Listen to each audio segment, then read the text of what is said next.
Can you speak a little bit about this event? The family is a blueprint of world peace.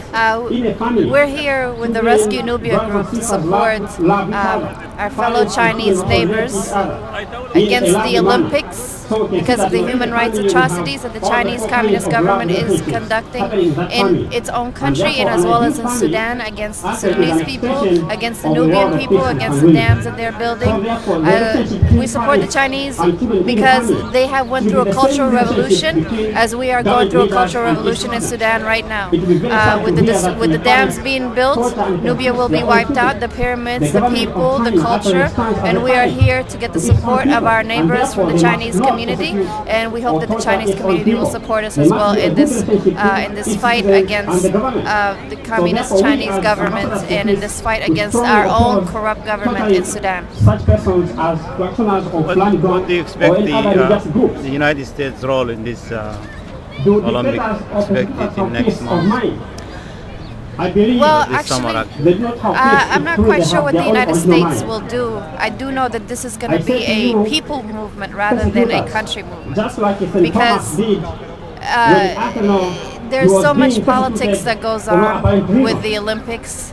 It's not so much, the change is not going to happen so much with the governments itself, it has to happen with the people. And we should not expect to have a big brother, we should lead the way ourselves to stop such atrocities. And China should not have the Olympics if it is committing these atrocities against humanity and ignoring them.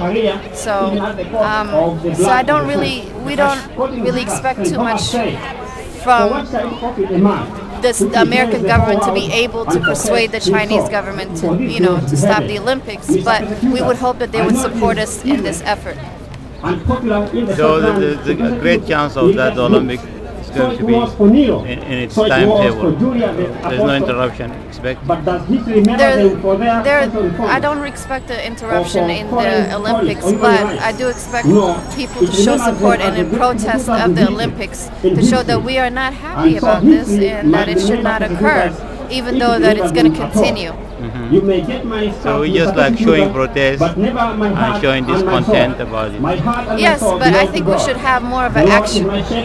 Having protests, having rallies is fine, but we need a grassroots, a large revolutionary movement to actually stop what's happening in Nubia right now, in Sudan, what's happening with the Sudanese government, what's happening with the collaboration with the Chinese government and the Sudanese government, what's happening with the terrorist groups that support the Sudanese government. So I believe that in order for us to make any type of change, we actually have to have a revolution. We have to have a rise of the people, because with the many, with us standing together, we are able to defeat the few, which is the government of Sudan. Thank you so much. Thank you. Thank you. It's now time for all nations to rise and oppose such injustices. We also call upon politicians in Sudan to stop fighting.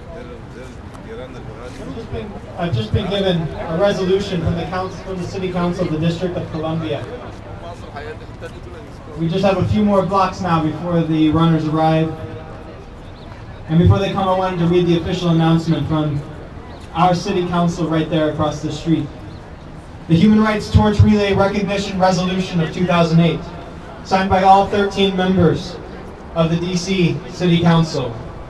Whereas the Human Rights Torch Relay is an international campaign that seeks to bring a conclusion to all human rights abuses in China while highlighting the persecution of Falun Gong, a severely persecuted group in China.